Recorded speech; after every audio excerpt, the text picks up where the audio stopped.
Praise the lord అండి అందరికీ. ఈరోజు మరి ఒక్కసారి మనము దేవుని వాక్యంని ధ్యానించబోతున్నాము. అయితే నిన్నటి మొన్నటి దినంలాగే ఈరోజు కూడా మనము యోబు కోసమే ధ్యానిద్దాము. అందులో నుంచి కొంచెం ముఖ్యమైన ఒక 2 మాటలు మనము ఈరోజు నేర్చుకుందాము. అయితే మొదటిదిగా ఒక చిన్న వాక్యం నేను చదువుతాను. యోబు గ్రంథము 32వ అధ్యాయము 8వ వచనంలో మనం చూస్తే, అయినను నరులలో ఆత్మ ఒకటి ఉన్నది, సర్వశక్తుడకు దేవుని ఊపిరి వారికి వివేచన కలుగజేయును. మనం క్లియర్గా వింటే, సర్వశక్తుడకు దేవుని ఊపిరి వారికి వివేచన కలుగజేయును అంటే దేవుని యొక్క ఊపిరి మనకి వివేచననిస్తుంది. వివేచన అంటే ఏంటండి? ఏది మంచిది, ఏది చెడు, లేకపోతే ఈ సమయంలో, ఈ యొక్క పరిస్థితిలో మనం ఎటువంటి ఆలోచన, decision, how we have to take a decision అన్నది దేవుని ఊపిరి మనకి నేర్పిస్తుందంట.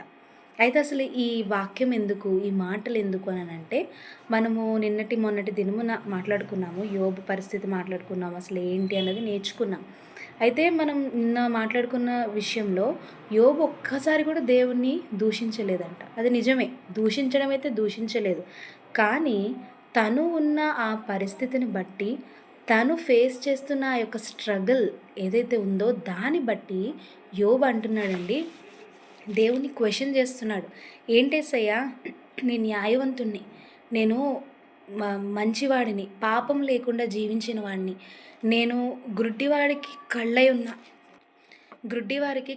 ఉన్నా, నడవలేని వాళ్ళకి నడవడానికి సహాయం చేశాను, విధవరాళ్ళకి సహాయం చేశాను, తల్లిదండ్రులు లేని వాళ్ళని ఆదరించాను, లేకపోతే నేను యవన స్త్రీలను చూడకుండా నేను అణుచుకుని నడిచాను. ఇలాంటి ప్రతి కార్యం నేను చేశాను కదా, అయినా సరే నాకేంటి శ్రమ, అయినా సరే నాకేంటి దుఃఖము అంటూ ఇంకా కొన్ని మాటలు అంటున్నాడు. ఏమనంటే, దేవుడంట యోబు ఇలా అంటున్నాడు, దేవుడు నా మీద తప్పులు పట్టించుటకు సమయమును వెదుకుచు పగవానిగా బాధించుచున్నాడు. అంటే దేవుడు అంటున్నాడు డైరెక్ట్గా, నేను నా తప్పులను వెతకడానికి ఒక సమయాన్ని సిద్ధపరచుకున్నావు, నన్ను బాధిస్తున్నావు. పగవాడు అంటే ఒక ఎనిమి ఎలాగైతే బాధిస్తాడో అలా నువ్వు నన్ను బాధిస్తున్నావు యేసయ్య అని చెప్పి మాట్లాడుతున్నాడు. అంటే తన యొక్క సహనాన్ని కోల్పోయి తను ఉన్న ఒక శ్రమలో ఇలాంటి మాటలు మాట్లాడుతున్నాడంటండి. ఇలాంటి మాటలు మాట్లాడుతుంటే, తనకి 3 స్నేహితులు ఉన్నారు. వాళ్ళ పేర్లు వచ్చేసి మనం చూస్తాం, ఎలీఫజు, జోఫరు, బిల్దాదు. ముగ్గురు స్నేహితులు ఉన్నారు. వాళ్ళతో ఈ సంభాషణ అంతా చేస్తుంటే వాళ్ళు యోబు యొక్క జీవితాన్ని చూశారు కాబట్టి, నిజమే యోబు ఇవన్నీ చేశాడు, యోబు పరిశుద్ధంగా జీవించాడు, యోబు దేవునికి సమయం ఇచ్చాడు, యోబు అనేక మందికి సహాయమై ఉన్నాడు, అయితే యోబు మంచివాడే, కానీ దేవుడే యోబు మీద పగబట్టాడు అన్న ఆలోచనకి, అన్న పరిస్థితికి వాళ్ళు వచ్చేసారంట యోబు యొక్క స్నేహితులు. అయితే ఈ పరిస్థితుల్లో, ఈ మాటల్లో, ఈ గందరగోళాల్లో ఒక వ్యక్తి ఉన్నాడండి. ఆ వ్యక్తి పేరేంటనుకుంటున్నారు? ఎలీహు.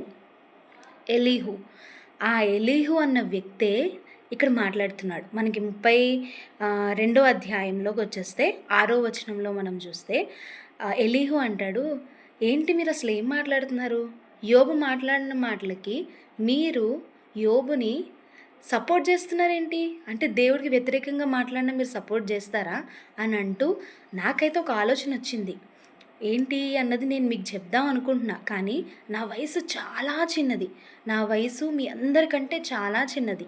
అయితే నేను మాట్లాడితే మంచిదో కాదో నాకు తెలీదు, అయినను ఇప్పుడు చెప్తున్నాడు, దేవుని యొక్క ఊపిరి నాకు వివేచన ఇచ్చింది.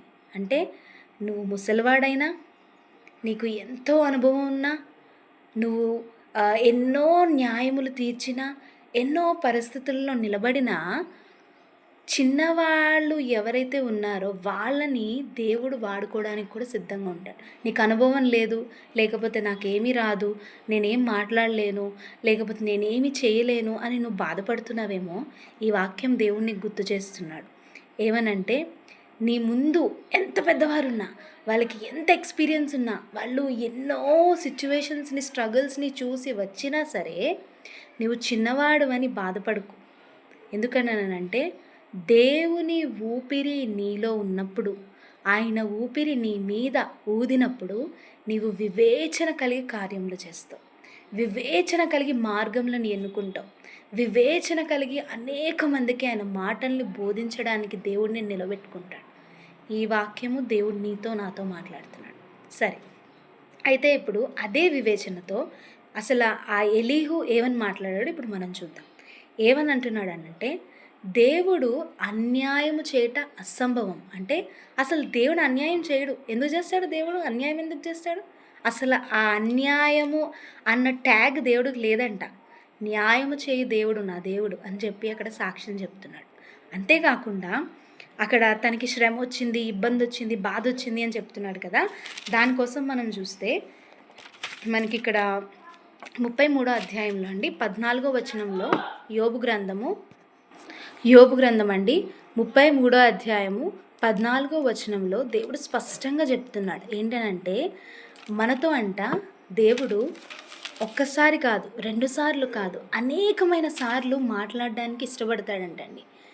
ఏమని మాట్లాడతాడు అని అంటే, నీ త్రోవలు సరిగ్గా లేవు, నీ ఆలోచనలు సరిగ్గా లేవు, అయితే నేను నిన్ను కరెక్ట్ చేస్తున్నా, నేను నీకు ఏ మార్గంలో వెళ్ళాలో బోధిస్తున్నానని చెప్పి దేవుడు మనతో మాట్లాడడానికి సిద్ధంగా ఉంటాడు. ఇక్కడ ఉన్నది, దేవుడు ఒక్క మారే పలుకును, 2 మారులు పలుకును, అయితే మనుష్యులు అది కనిపెట్టరు. ఏ విధంగా మాట్లాడతాడో తెలియదు. ఆయన వాక్యం ద్వారా మాట్లాడచ్చు, ఆయన స్వరము ద్వారా మనతో మాట్లాడచ్చు, కళల రూపంలో మనతో మాట్లాడచ్చు, మన దైవజనుల ద్వారా మనతో మాట్లాడచ్చు, ఏ రీతిగానే దేవుడు మనతో మాట్లాడచ్చు. మనము ఎంచుకున్న త్రోవలు సరి అయినవి కాదు, నీ ఆలోచనలు సరి అయినవి కాదు అని చెప్పడానికి దేవుడు మనతో ఏ విధంగా మాట్లాడచ్చు. కానంట మనుషులమైన మనము దాన్ని కనిపెట్టమంట, మనుషులమైన మనము దాన్ని యోచించమంట. మనం ఎప్పుడైతే యోచించమో అప్పుడు దేవుడు ఏం చేస్తాడో తెలుసా అండి. అదే యోబు గ్రంథము 33:19, ఒకసారి 19 నుంచి చూద్దాం. వ్యాధి చేత మంచం ఎక్కుట వలనను ఒకని ఎముకలలో ఎడతగని నొప్పులు కలుగుట వలనను వాడు శిక్షణము నొందును.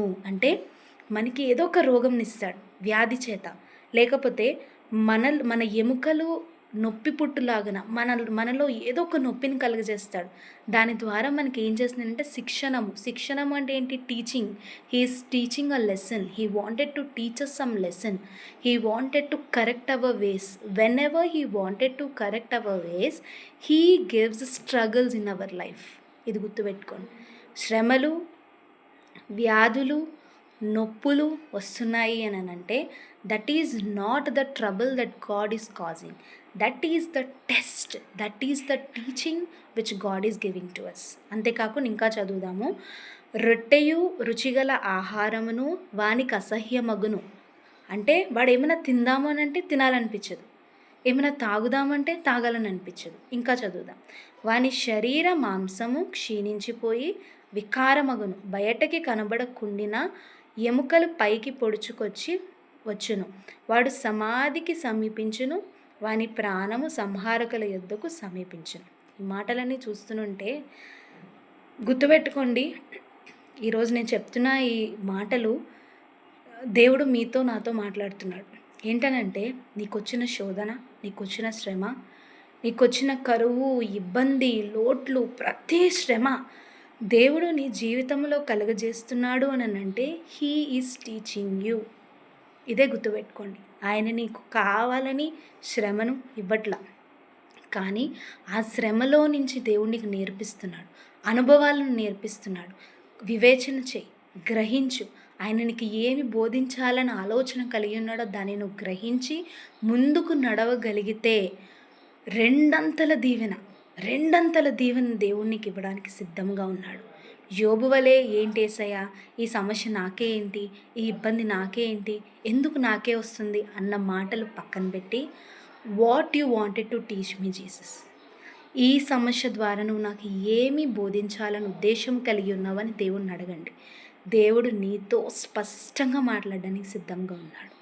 ప్రతి ఒక్కరూ ఈ మాటల్ని జ్ఞాపకం చేసుకుంటూ బలము నుండి ముందుకు నడవాలని కోరుకుంటూ ఈ యొక్క చిన్ని మాటలు యేసుప్రభు పాదాల సన్నిధిలో సమర్పించుకుంటూ మీ అందరి హృదయంలో విత్తబడాలని కోరుచు ముగిస్తున్నాను. Thank you very much.